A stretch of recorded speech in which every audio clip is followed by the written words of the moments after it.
Hello students, welcome back to session number 6 of chapter number 1 Advanced Web Designing, which is common for standard 12th commerce and science students. Now, अब तक हमने HTML के programme सीखे. तो HTML language is used to create static web page, मतलब जिसमें हमें सिर्फ इंफॉर्मेशन व्यू करनी पड़ती है. ऐसे पेजेस को अगर मुझे क्रिएट करना है तो HTML लैंग्वेज यूज करेंगे. अगर मुझे interactive web page use create करने, इंटरैक्टिव वेब पेज मतलब जहां क्लाइंट सर्वर के बीच में कम्युनिकेशन हो रहा है, तो ऐसे में हमें HTML के साथ साथ CSS और स्क्रिप्टिंग लैंग्वेज का यूज करना है. अब CSS क्या है? CSS stands for cascading style sheet.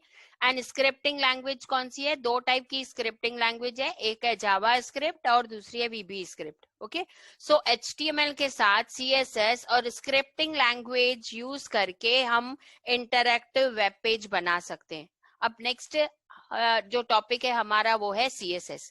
तो देखते हैं CSS क्या है. CSS stands for cascading style sheet.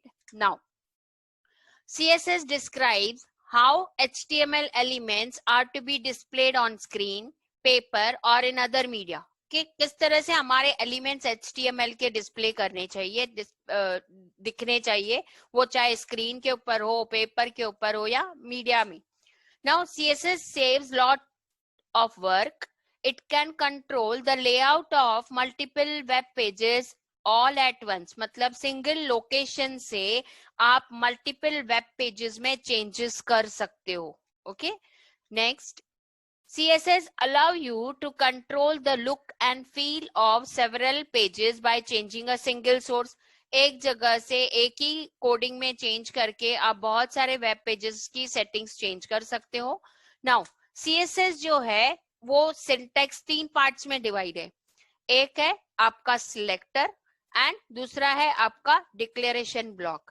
Declaration block में अब यहाँ पे सिलेक्टर मतलब क्या? सिलेक्टर मतलब HTML में हम जिनको टैग्स बोलते हैं, CSS में उनको सिलेक्टर बोला जाता है.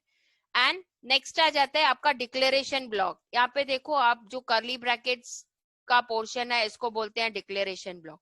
ना डिक्लेरेशन ब्लॉक में आपको क्या दिखाई देता है? प्रॉपर्टी दिखाई देता है और वैल्यू दिखाई देती है. अब यहाँ पर H1 सिलेक्टर के साथ हमने दो प्रॉपर्टी डिक्लेरेशन ब्लॉक में दी है. एक है कलर येलो और दूसरा है font size.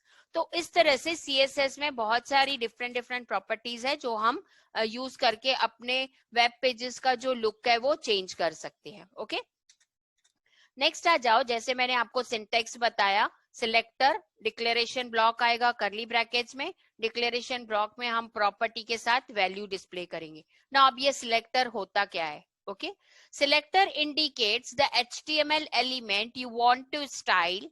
It could be any tag like H1 और बॉडी एक्सेट्रा. मैंने आपको पहले ही बताया कि जिस तरह HTML में हम जो टैग्स यूज करते हैं, हम अगर उनमें कुछ चेंजेस करना चाहते हैं और CSS के थ्रू, तो वो टैग्स हमारे बन जाते हैं सिलेक्टर्स. नाउ डिक्लेरेशन ब्लॉक क्या है? The declaration block can contain one or more declarations separated by semicolon.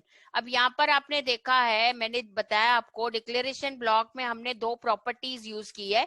एक है कलर और दूसरी है फॉन्ट साइज. आप देखोगे इन दो प्रॉपर्टीज को हमने सेपरेट कैसे किया है? By a semicolon.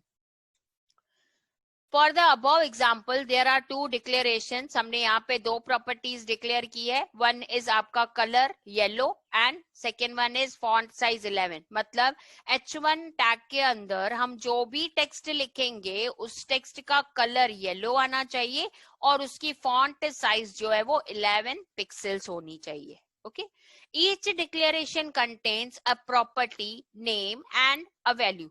प्रॉपर्टी का नाम यहाँ पे क्या है? कलर. एंड वैल्यू क्या है? येलो. लाइक दैट यहाँ पे प्रॉपर्टी का नाम क्या है? फॉन्ट हाइफन साइज एंड उसका वैल्यू क्या है? 11 पिक्सल्स. ओके, तो दोनों को अभी प्रॉपर्टी और जो वैल्यू है वो सेपरेट कैसे की गई है? By placing a colon sign. And दो प्रॉपर्टीज को सेपरेट कैसे किया गया है? By placing a semicolon. Okay, now next आ जाता है प्रॉपर्टी. अब प्रॉपर्टी क्या है?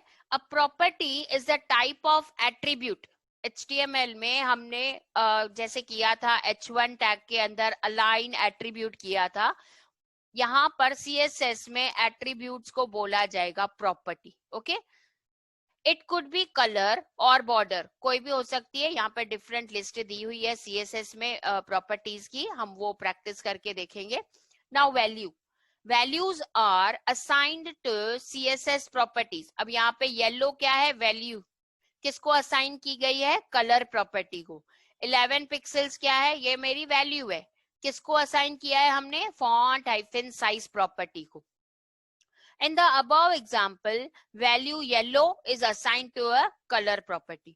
Now selector, कोई भी सिंटेक्स लिखने का किस तरह से है, पहले पहले सिलेक्टर आएगा, देन उसके बाद फर्स्ट प्रॉपर्टी जो आप देना चाहते हो कोलन उसकी वैल्यू, फिर semi colon second property colon उसकी वैल्यू. तो ये जो स्टाइल है इसी तरह से हम प्रॉपर्टीज को वैल्यू असाइन कर सकते हैं और सिलेक्टर को हम प्रॉपर्टीज दे सकते हैं डिक्लेरेशन ब्लॉक में. ओके, उसके बाद नेक्स्ट आ जाता है. ना यहाँ पर CSS में हमको 3 टाइप्स दिए गए हैं, कौन कौन से हैं वो. First number is inline CSS, inline cascading style sheet. Second one is embedded style sheet, और जिसको हम इंटरनल कैस्केडिंग स्टाइल शीट भी बोल सकते हैं. Third one is external style sheet. ये तीनों प्रॉपर्टीज सब सेम है, बट तीनों में सिर्फ लिखने का तरीका अलग अलग है. नाउ फर्स्ट जैसे inline style sheet, it uses the style attribute in the HTML start tag. Inline CSS is used to apply CSS on a single line or element. Inline style sheet में हम tag के साथ style as an attribute लेंगे, बाकी लिखने का तरीका same है, प्रॉपर्टी कोलन उसकी वैल्यू. मतलब ये इनलाइन स्टाइल शीट हम सिर्फ एक सिंगल टैग के साथ यूज कर सकते हैं. नेक्स्ट आ जाता है एम्बेडेड स्टाइल शीट, और जिसको हम इंटरनल कैस्केडिंग स्टाइल शीट भी बोल सकते हैं. This is used to apply CSS on a single document और a page. It can affect all the elements of the page. It is written inside the style tag with in head section of the HTML. Embedded style sheet हम कहाँ use करेंगे, सिर्फ एक single document के लिए, या हम बोल सकते हैं सिंगल वेब पेज के लिए. ओके, सो यहाँ पर 2 टाइप है. एक है इनलाइन स्टाइल शीट जिसमें style as an attribute use होता है किसी भी HTML टैग के साथ, एंड एम्बेडेड स्टाइल शीट और इंटरनल स्टाइल शीट जिसको बोलते हैं वो सिर्फ एक पेज के लिए यूज होता है, जिसमें हम स्टाइल टैग यूज करेंगे हेड सेक्शन के अंदर. ओके, सो फर्स्ट प्रोग्राम हम स्टार्ट करते हैं.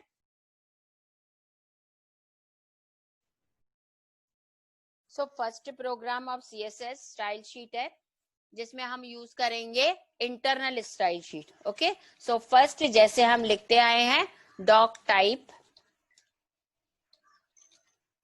स्पेस HTML, देन HTML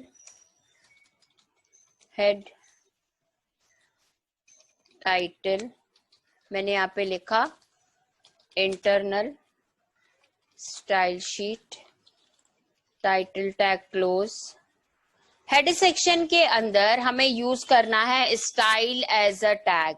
सो style tag open, style tag close, head section close, body tag start, body tag close,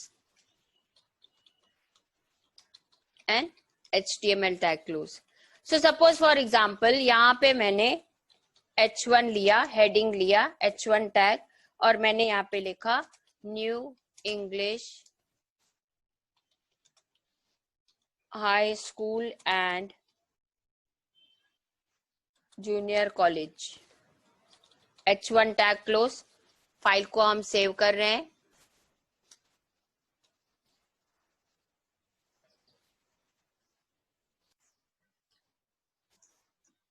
save, location में जाएंगे, यहां पर मैंने दिया CSS1 program dot HTML and save. Okay, let's see the output. तो यहाँ पर देखो हमारी हेडिंग आई है ओके, नाउ यहाँ पर अगर मुझे चेंजेस करने हैं तो हमने HTML में टैग्स भी यूज किए थे। यहाँ पर अगर स्टाइल शीट के थ्रू अगर मुझे इस हेडिंग में चेंजेस करनी है तो जिसके लिए हम क्या लेंगे, H1 is selector, then curly brackets on, क्या करना है, मुझे इस टेक्स्ट का कलर चेंज करना है, सपोज रेड। ओके, फाइल को हमने सेव किया। यहाँ पर देखिए क्या हो गया, हमारी हेडिंग का कलर चेंज हो गया, रेड कलर। अब नेक्स्ट आ जाएंगे बॉडी टैग में, मैं बॉडी सेक्शन में मैं कितने भी H1 टैग दूंगी।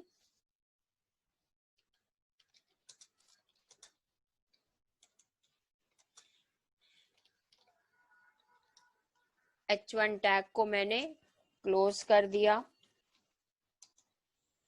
फाइल को सेव किया, रिफ्रेश। देखिए ऑटोमेटिकली वो स्टाइल हेडिंग 1 H1 टैग के जितनी बार भी मैं इस वेब पेज में H1 टैग लूंगी वो स्टाइल सब पर अप्लाई हो जाएगी। अब उसके बाद अगर मुझे सपोज इसकी हैंडराइटिंग चेंज करनी है या कैलीग्राफी चेंज करनी है, जिसके लिए मैं सेकेंड प्रॉपर्टी यूज करूंगी। अब क्योंकि मुझे सेकेंड प्रॉपर्टी यहाँ पे लिखनी है इसलिए मैं यहाँ पे सेमीकोलन दूंगी। उसके बाद नेक्स्ट प्रॉपर्टी आएगा font hyphen family colon. Font family क्या है, प्रॉपर्टी है CSS की जो हमारे टेक्स्ट का कैलीग्राफी चेंज करती है। ओके, अब यहाँ पर सपोज कहाँ से हम लेंगे, फॉन्ट में जाके यहाँ से आप सिलेक्ट कर सकते हो जो स्टाइल की हैंडराइटिंग आपको अप्लाई करनी है।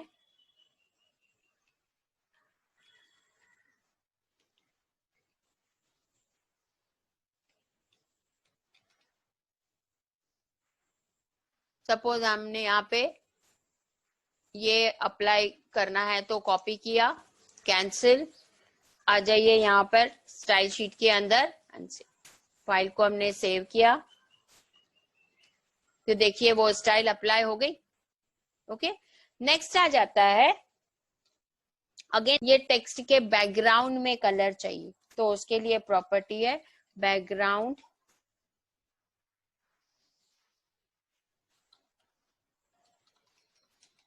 Hyphen colour, suppose yellow. Okay, file को सेव किया हमने तो यहाँ पर आप देखोगे बैकग्राउंड में कलर क्या आ गया, येलो। अब नेक्स्ट आ जाते हैं, सपोज मैंने यहाँ पे वेब पेज में H2 टैग यूज किया है, H2 suppose align equals to center, यहाँ पे हम देते हैं 12th commerce and science. Okay, H2 tag को हमने क्लोज किया, रिफ्रेश। तो यहाँ पर आप देख रहे हो H2 टैग के अंदर जो भी हमने टेक्स्ट लिखा उस पर कोई भी इफेक्ट नहीं आया है। क्यों, क्योंकि मैंने यहाँ पर सिर्फ स्टाइल H1 सिलेक्टर के लिए क्रिएट की है तो इसीलिए सिर्फ उस पर ही इफेक्ट आएगा। अगर मुझे अलग अलग सिलेक्टर्स के लिए प्रॉपर्टी अप्लाई करनी है तो मुझे यहाँ पे क्रिएट करना पड़ेगा क्या, उस सिलेक्टर का नाम, देन कर्ली ब्रैकेट्स में डिक्लेरेशन बॉक्स बनाएंगे हम जिसमें हम प्रॉपर्टीज लिखेंगे, सपोज कलर रेड या दूसरा कोई कलर देते हैं blue, then background hyphen colour से मैंने यहाँ पे दिया light blue, curly brackets close. Okay, file को सेव किया एंड रिफ्रेश। यहाँ पर आप देख रहे हो हर एक सिलेक्टर के लिए हम अलग अलग से प्रॉपर्टीज लिख के उनका इफेक्ट जो है वेब पेज में चेंज कर सकते हैं। ओके, नेक्स्ट आ जाते हैं हम यहाँ पर स्टाइल में, हमने HTML में सीखा था अगर मुझे वेब पेज का बैकग्राउंड कलर चेंज करना है तो हम लेंगे बॉडी टैग के अंदर बैकग्राउंड एट्रीब्यूट, यहाँ हम लेंगे body tag as a selector, curly brackets on, background hyphen colour से लाइट ग्रीन, फाइल को सेव किया एंड रिफ्रेश। तो यहाँ पर आप देख रहे हो पूरे जो वेब पेज का बैकग्राउंड कलर है वो लाइट ग्रीन हो गया। नेक्स्ट आ जाते हैं, अगर मुझे यहाँ पर मैंने एक पैराग्राफ क्रिएट किया, पैराग्राफ के लिए हमें यूज होता है पी टैग। ओके, टेक्स्ट लाते हैं। तो ये हमने पैराग्राफ में एक टेक्स्ट लिखा। ओके, फाइल को सेव किया एंड रिफ्रेश। यहाँ पर देखो आप, पैराग्राफ के ऊपर कोई भी स्टाइल अप्लाई नहीं हुई है क्योंकि ये एक सिंपल टेक्स्ट है। अगर मुझे यहाँ पे जो टेक्स्ट मैंने पैराग्राफ में लिखा उससे रिलेटेड मुझे स्टाइल बनानी है, तो हम यहाँ पे लेंगे P tag, P selector, then उसके बाद यहाँ पे हम दे रहे हैं font hyphen style italic. Okay, file को सेव किया, रिफ्रेश। यहाँ पर देखो आप, जो टेक्स्ट पैराग्राफ के टैग के अंदर हमने लिखा है उसका स्टाइल जो है वो इटैलिक हो गया। अगर मुझे टेक्स्ट बोल्ड देनी है तो उसके लिए हम प्रॉपर्टी यूज करेंगे font hyphen weight bold. File को सेव किया एंड रिफ्रेश। तो देखिए ये टेक्स्ट जो है वो बोल्ड इफेक्ट के साथ दिखाई दे रही है। अगर मुझे इसकी साइज इंक्रीज करनी है उसके लिए हम प्रॉपर्टी देंगे font hyphen size pixel format में, suppose equals to suppose 30 pixels. Okay, file को सेव किया एंड रिफ्रेश। तो आपने यहाँ पे देखा हमारे टेक्स्ट की जो साइज है वो इंक्रीज हो गई। इसी तरह यहाँ पे नेक्स्ट प्रॉपर्टी आ जाता है टेक्स्ट हाइफन अलाइन से right hand side. File save and refresh. तो आप देखोगे हमारी जो टेक्स्ट है पैराग्राफ के अंदर वो राइट अलाइन हो गई। बाय डिफॉल्ट ये लेफ्ट अलाइन होता है। अगर यहाँ पे नेक्स्ट मैं देती हूँ सेंटर, तो पैराग्राफ की जो टेक्स्ट है वो सेंटर अलाइन हो गई। नेक्स्ट आ जाता है जस्टिफाई। तो आप देख रहे हो दोनों साइड हमारी पैराग्राफ की जो अलाइनमेंट है वो इक्वल है। तो यहाँ पे टेक्स्ट अलाइन प्रॉपर्टी की जो वैल्यू है वो बाय डिफॉल्ट लेफ्ट होती है, but you can change the alignment to right, centre and justify style. उसके बाद नेक्स्ट आ जाते हैं, अगर बैकग्राउंड में मुझे कलर देना है, सेम बैकग्राउंड हाइफन कलर से मैंने यहाँ पे दिया लाइट से पर्पल। फाइल को सेव किया तो यहाँ पे देखो बैकग्राउंड कलर पर्पल आ गया। टेक्स्ट का कलर चेंज करना है, सेमीकोलन देंगे हम, दैट इज व्हाइट। यहाँ पर देखो आप इस तरह से आप, अब जो इस वेब पेज में मैं जिस सिलेक्टर से रिलेटेड मैं स्टाइल्स क्रिएट कर चुकी हूँ, जितनी बार भी हम इस वेब पेज में वो सिलेक्टर लेंगे ये स्टाइल्स उन पर अप्लाई हो जाएगी।